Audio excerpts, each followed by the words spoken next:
दी गीता में यह 18 चेतावनी। नंबर 1, जवानी में जिसने ज्यादा पाप किए हैं उसे बुढ़ापे में नींद नहीं आती है, उसे पश्चाताप की अग्नि जलाती रहती है।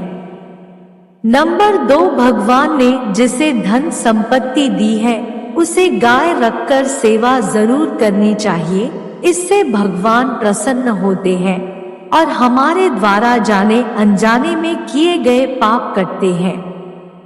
नंबर 3, जुआ, मंदिरापान, परस्त्री गमन, हिंसा, असत्य, मद, आसक्ति और निर्दयता, इन सब में कलयुग का वास है, इसलिए इनका एक और नाम है घोर पाप। नंबर 4, अधिकारी शिष्य यानी जो ज्ञान प्राप्त करने के लिए परिश्रम करते हैं उन्हें सद्गुरु अवश्य मिलता है।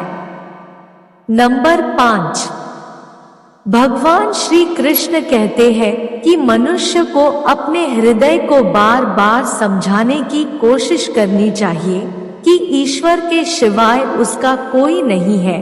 साथ ही यह विचार करना चाहिए कि इसका कोई भी नहीं है, इस ब्रह्मांड में जो उसका साथ देगा वो सिर्फ परमात्मा है।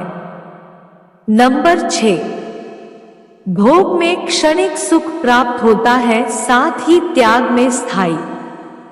नंबर 7, श्री कृष्ण कहते हैं कि सत्संग ईश्वर की कृपा से मिलता है, परंतु कुसंगति के पड़ना मनुष्य के अपने ही विचारों के कारण होता है। नंबर 8, लोभ और मोह माया पाप के माता पिता कहे जाते हैं। नंबर 9, श्री कृष्ण कहते हैं कि स्त्री का धर्म है कि रोज सुबह तुलसी और माता पार्वती का पूजन करे, इससे उनकी सुख समृद्धि हमेशा बनी रहती है।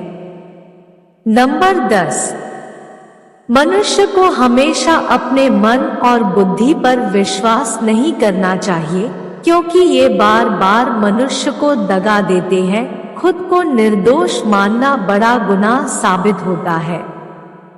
नंबर 11, पति पत्नी पवित्र रिश्ता बनाए रखने से भगवान पुत्र के रूप में उन्हें घर आने की इच्छा रखते हैं।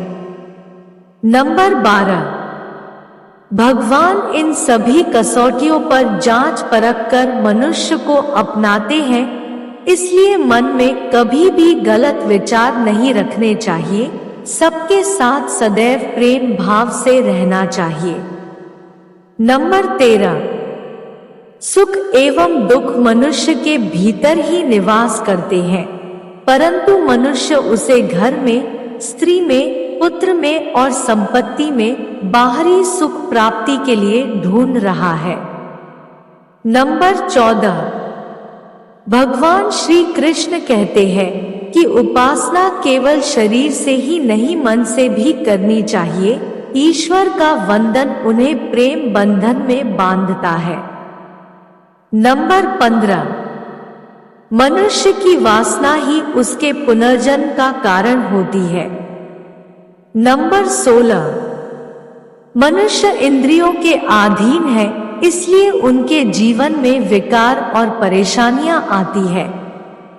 नंबर 17, मनुष्य के अंदर धैर्य, सदाचार, स्नेह और सेवा जैसे गुण बिना सत्संग के नहीं आते हैं।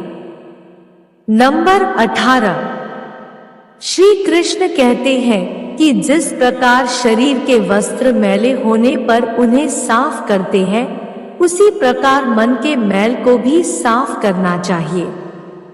दोस्तों, जीवन की सारी समस्याओं का हल हमारे धर्म ग्रंथों में ही है। अगर हम इन्हें पढ़ते हैं, समझते हैं, तो हमारे जीवन में आने वाली बड़ी से बड़ी समस्याओं का सामना किया जा सकता है। लेकिन आज की इस भाग दौड़ भरी जिंदगी में किसी को पढ़ने का समय नहीं होता, इसलिए हम आपके लिए धर्म ग्रंथ, वेद, पुराण, पौराणिक कथाएं और भगवान से